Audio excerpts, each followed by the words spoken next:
can't we have a party at our house? I told you, I don't have the time to get ready for the weekend, and I still go to various houses. Why can't you be more like Dolly Parton? Did you learn anything when we went to the Disneyland Stampede? Yan. Don't compare. Amen?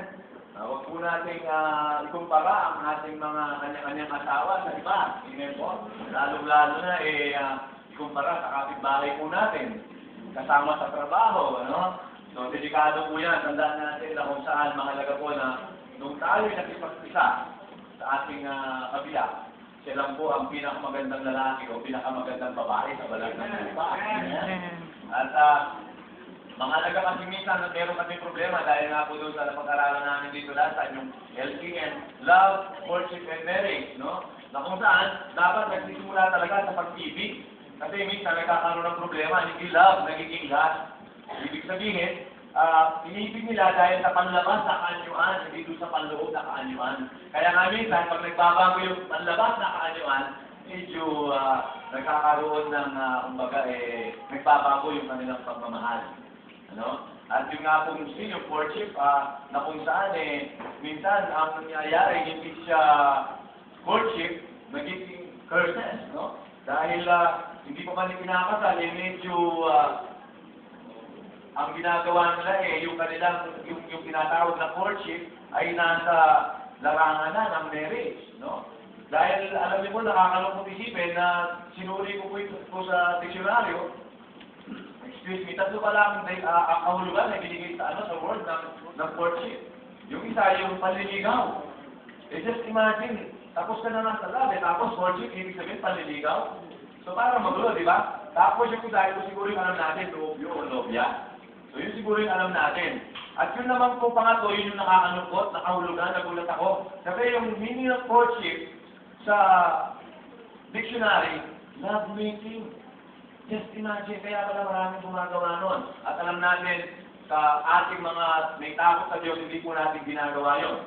Amen po? At again, yun nga pong marriage, ayun, no? Na kung saan, tayo nag-isang dibdib, pinag-isa na tayo, para tayong tawag nito yung bang isang liquid, no? Para bang isang tawag nito, kape at saka gatas, sabihin na natin, no? Na pinagsama. Pag po ba nilagay sa tubig yun, yung kape gatas, pinaghalo, pwede po ba paghiwalayin pa yun?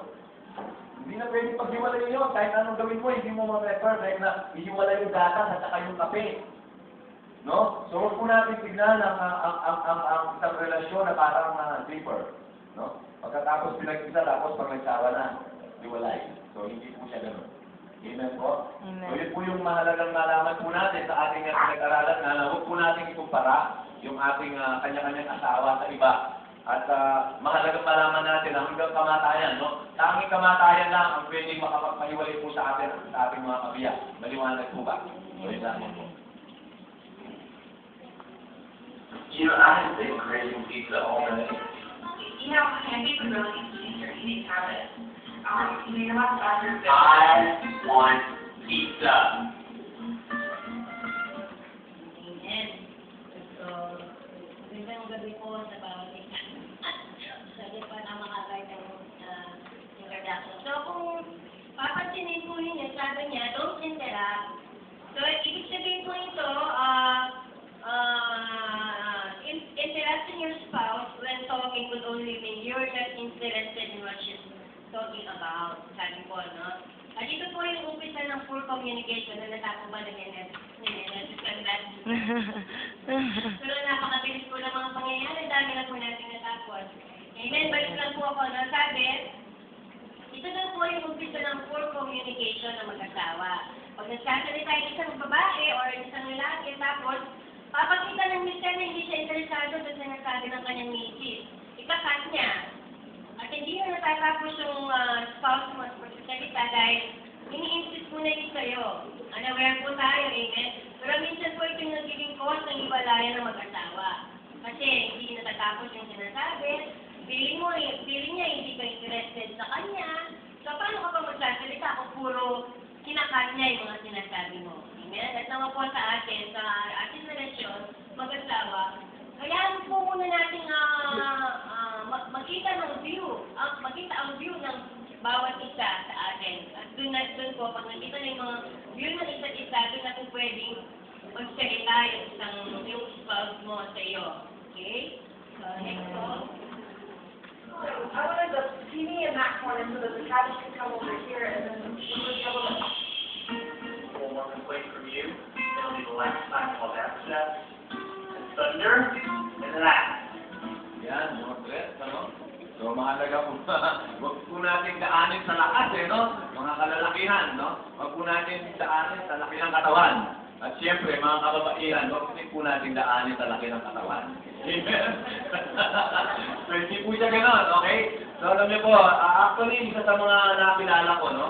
Na nagsabi na kung saan, nagtagal daw yung kanilang relasyon dahil mapagbigay daw po yung lalaki.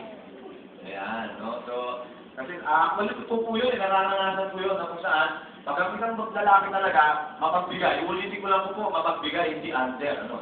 So, kung mapagbigay yung isang lalaki, isang susi po ito, mga kalalakihan. Isang susi po ito, para tumagal yung ating relasyon. Pero siyempre, huwag naman yung sobra. Kami po dalawa ni Mrs. Ganon, pagka sobra na, talagang alam niya po yun, no? Talagang iisip ko na po yung akin. Pero kung mga konting diferensya lang, pinagbibigyan ko na po siya. So, mahalagang kung saan, magbigayan po tayo. Amen po. So, yun na po. Next. Why can't you keep your son's closet clean? You know what you're supposed to tell Marie? There's a lot to you all. It's not a Bolton concert. Amen.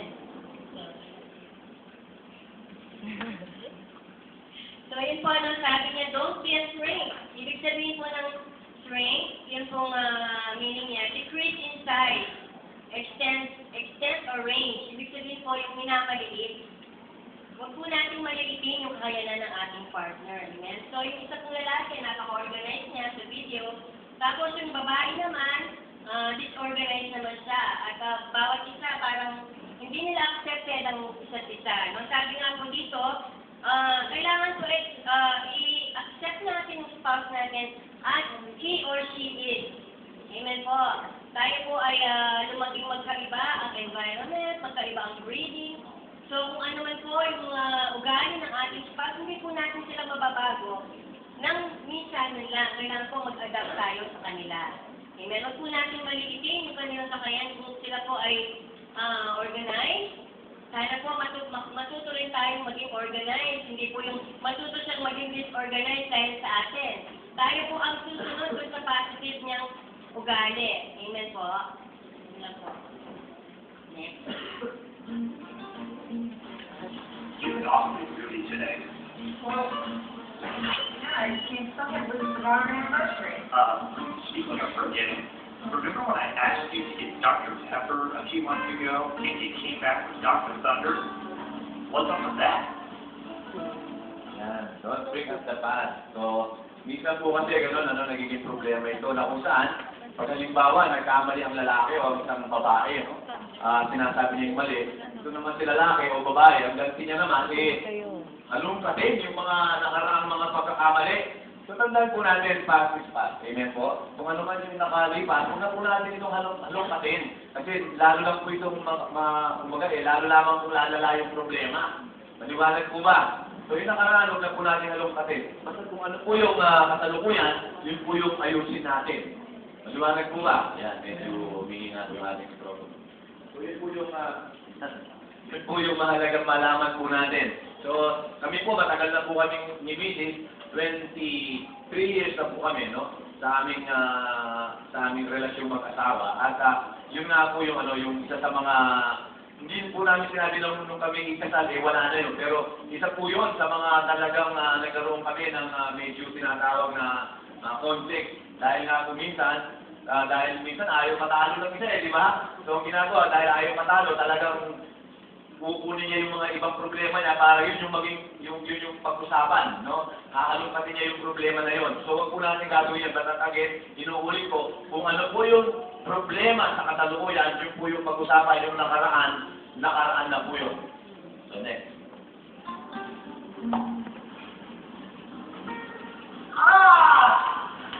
Look what you did!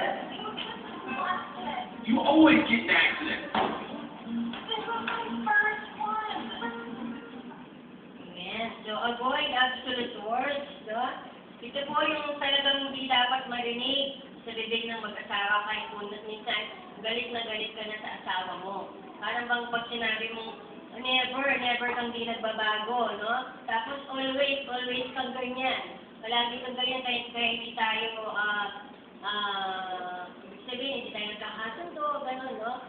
So, isa pa pong word na hindi dapat gamitin ng mag-asawa yung sisihan. Amen. Pag may mga nangyari pong mga bagay na minsan hindi nyo kagustuhan, dapat po walang sisihan. Amen. Kasi ikaw din ang pumili niyan. So, wala ka sisihan. Amen. So, para po magtagal ang pagsasama ng mag-asawa, dapat po walang sisihan. At kung ano man po yung mga hindi magandang nangyari sa relasyon nyo, o yung mga bagay na hindi magandang nangyayari, mag-learn po tayo sa mga yon. Amen? Hindi po yung dapat isipin sa bawat isa. Okay po? Next. You know what? You were absolutely right. I was wrong. I'm sorry. I appreciate that. I'll be upstairs.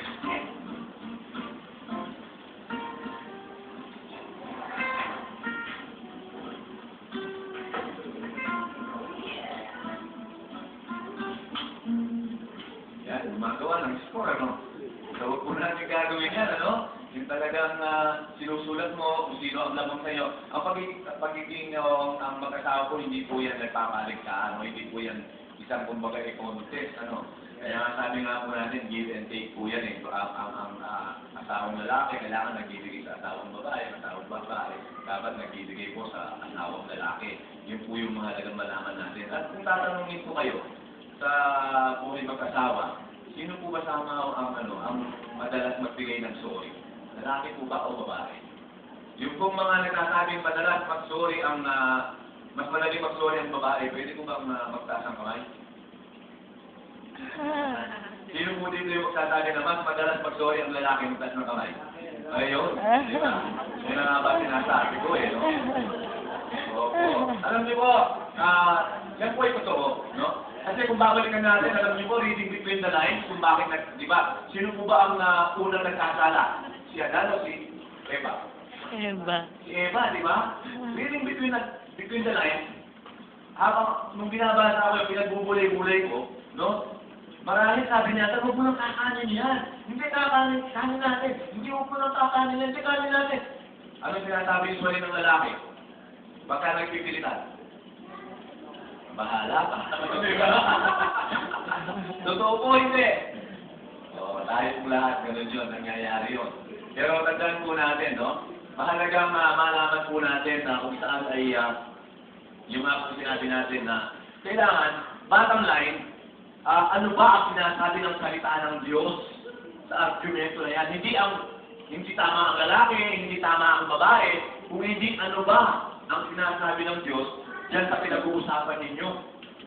So yun po yung mahalagang malaman po natin. Kaya nga mahalagang malaman natin na alam natin ang salita ng Diyos. Nang sa ganun, yun po yung tinatawag natin na final authority. Hindi po ang lalaki ang authority, hindi po ang babae ang authority, dapat po ang Diyos, ang salita ng Diyos, ang authority. Yun naman po, next. I'm looking at Reddit, and I think that we're going to need to make some cuts. I think you're going to need to cancel your gym membership. Well, if you cook better, I wouldn't need to go to the gym. Okay. So sabi ko, don't change the subject.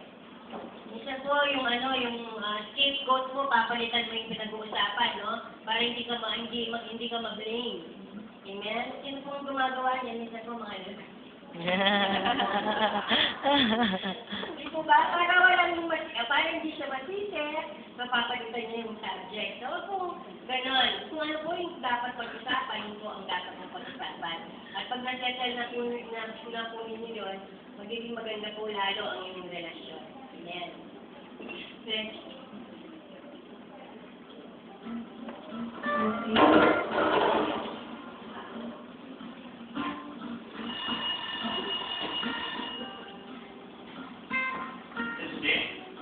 I know you're working, you're busy, but I'm seriously tired of you putting milk cartons away empty. I think I'm getting a call here line. I am. So, run from conflict. So, mahalagang malaman po natin na kung merong problema, kailangan po talagang pag-usapan.